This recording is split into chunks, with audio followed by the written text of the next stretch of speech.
संसद के मॉनसून सत्र का आज से आगाज। इन मुद्दों पर हंगामे के आसार। पेश होंगे 6 बड़े बिल।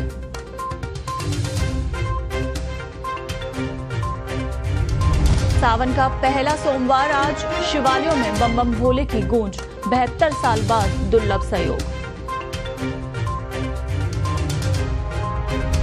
बजट सत्र से पहले सर्वदलीय बैठक। कई मुद्दों पर चर्चा। नेता प्रतिपक्ष के रूप में शामिल हुए राहुल। बैठक से टीएमसी ने बनाई दूरी। कांग्रेस अध्यक्ष ने बजट से पहले साधा मोदी सरकार पर निशाना। सुप्रीम कोर्ट पहुंचा योगी सरकार का नेम प्लेट विवाद। आदेश को रद्द करने की मांग।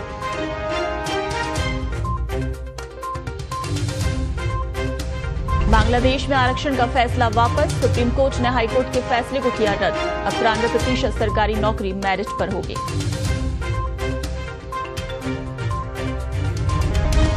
मुंबई में भारी बारिश से हवाई सेवा प्रभावित। सीएम शिंदे ने अधिकारियों को किया अलर्ट। कई जगहों पर भरा पानी।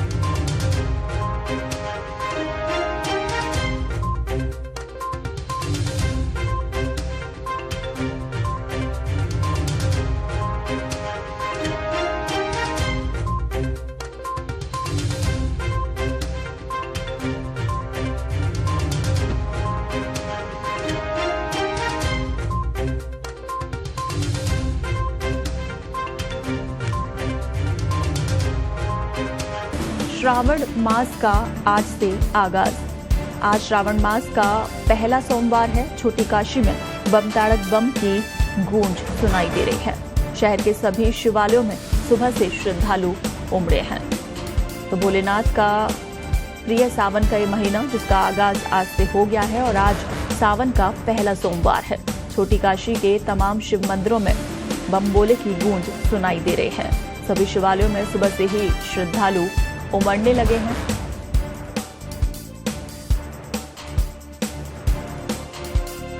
तो सुबह से शिवालयों में श्रद्धालुओं की भीड़ देखी जा रही है। हर कोई अपने आराध्य पर जलाभिषेक के लिए कतारों में नजर आ रहा है। सुबह से लोग पहुंच रहे हैं शिवालयों में और बम बम भोले की गूंज सुनाई दे रही है।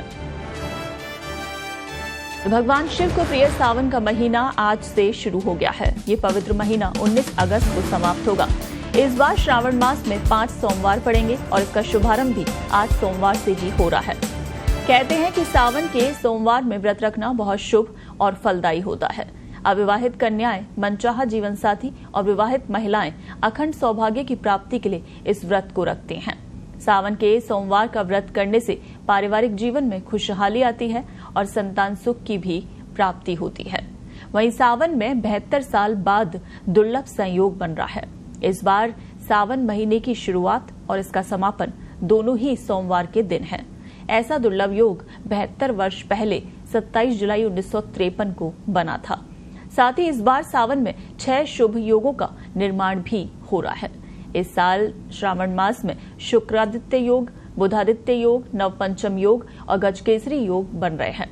इनके अलावा कुबेर योग और शश योग का भी निर्माण हो रहा है। सावन के पहले दिन ही आज सोमवार और सर्वार्थ सिद्धि योग बन रहा है। इस योग में सावन का शुभारंभ होना बेहद शुभ माना जा रहा है।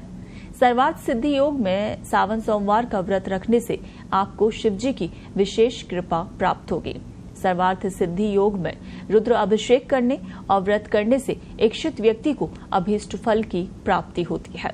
तो आज पहले सोमवार को प्रीति, आयुष्मान और सर्वार्थ सिद्धि योग भी सावन माह की शोभा बढ़ा रहे हैं। सावन का ये महीना हिंदुओं के पवित्र चातुर्मास में से एक माना जाता है।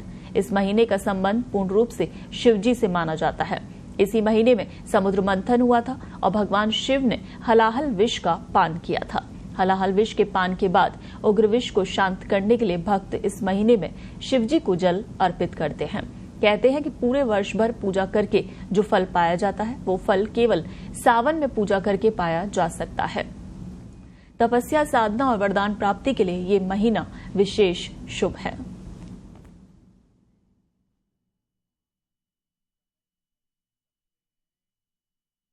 उत्तर प्रदेश सरकार ने कांवड़ यात्रा मार्गों पर पड़ने वाली दुकानों पर मालिकों के नाम और मोबाइल नंबर लिखे जाने का आदेश दिया है, जिसे लेकर काफी विवाद हो रहा है और अब ये मामला सुप्रीम कोर्ट पहुंच गया है। कोर्ट में याचिका दाखिल कर योगी सरकार के आदेश को रद्द करने की मांग की गई है। सुप्रीम कोर्ट की रजिस्ट्री ने इस मामले को सुनवाई के लिए लिस्ट भी कर दिया है। आपको बता दें कि योगी आदित्यनाथ सरकार ने कांवड़ यात्रा मार्ग पर पड़ने वाले रेस्टोरेंट, ढाबे, फलों की दुकानों और चाय की दुकानों के मालिकों को नेम प्लेट प्रदर्शित करने के लिए कहा है। इसे लेकर यूपी सहित देश भर में राजनीति गर्मा गई है। विपक्ष ने यूपी की योगी सरकार के इस आदेश को सांप्रदायिक करार दिया है और भाजपा पर विभाजनकारी राजनीति करने का आरोप लगाया है। पहले ये आदेश मुजफ्फरनगर पुलिस ने सिर्फ जिले के कांवड़ यात्रा मार्गों पर पड़ने वाली दुकानों के लिए जारी किया था और बाद में विपक्ष के विरोध के बाद मुख्यमंत्री योगी आदित्यनाथ ने इसे पूरे प्रदेश में लागू करने का आदेश दे दिया।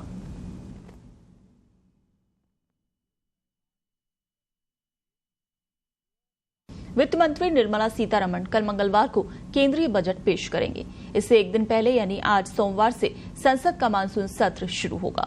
इस दौरान विपक्ष नीट पेपर लीक, रेलवे सुरक्षा और कांवड़ यात्रा को लेकर यूपी सरकार के फैसले सहित कई मुद्दों पर एनडीए सरकार को घेरने की तैयारी में है। मानसून सत्र से पहले रविवार को केंद्र सरकार ने सर्वदलीय बैठक बुलाई थी।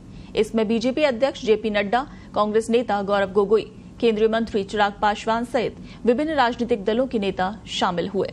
संसद सत्र से पहले रविवार को हुई सर्वदलीय बैठक में जेडीयू और वाईएसआरसीपी ने बिहार, आंध्र प्रदेश को विशेष राज्य का दर्जा देने की मांग की। वहीं रक्षा मंत्री राजनाथ सिंह ने इस सर्वदलीय बैठक की अध्यक्षता की। तृणमूल कांग्रेस इस बैठक में शामिल नहीं हुई। वहीं सत्तारूढ़ गठबंधन एनडीए से जीतन राम मांझी और जयंत चौधरी भी बैठक में शामिल नहीं हुए। सूत्रों के अनुसार समाजवादी पार्टी ने मीटिंग में कांवड़ यात्रा का मुद्दा उठाते हुए कहा कि इसे लेकर लिया गया नेम प्लेट का फैसला पूरी तरह से गलत है और अब आज सोमवार से शुरुआत संसद का ये सत्र जो कि 12 अगस्त तक चलेगा। इसमें कुल 19 बैठकें होनी हैं। इस दौरान सरकार की ओर से 6 विधेयक भी पेश किए जाने की उम्मीद है। इसमें 90 साल पुराने विमान अधिनियम को बदलने वाला विधेयक भी शामिल है। साथ ही जम्मू कश्मीर के बजट के लिए संसद की मंजूरी भी शामिल है। इस दौरान विपक्ष की ओर से हंगामा देखा जा सकता है।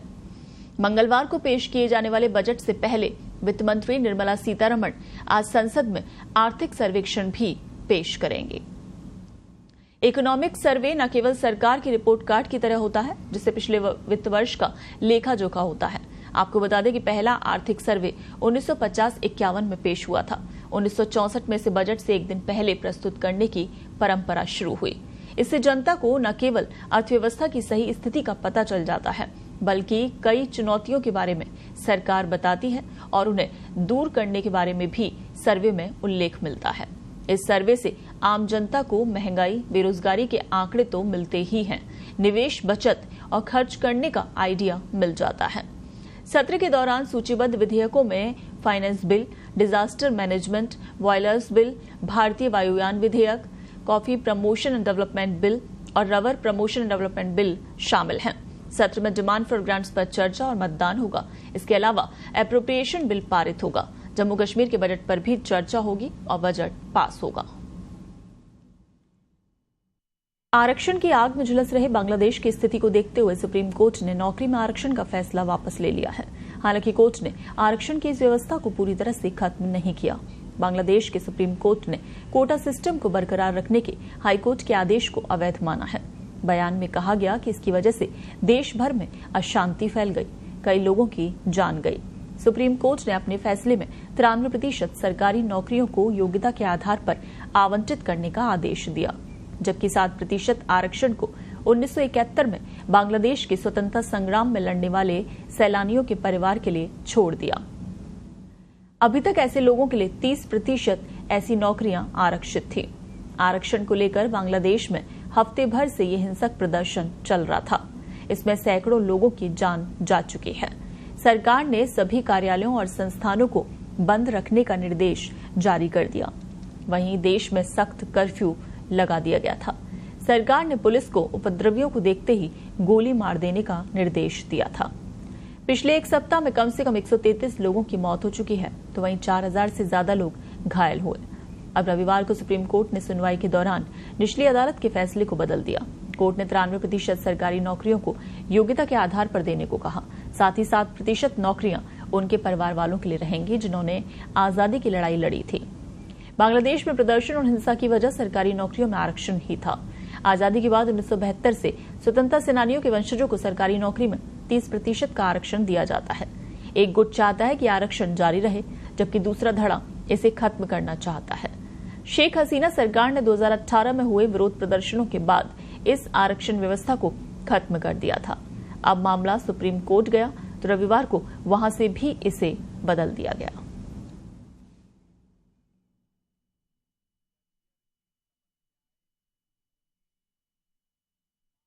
राजस्थान के ज्यादातर हिस्सों में रविवार का दिन भी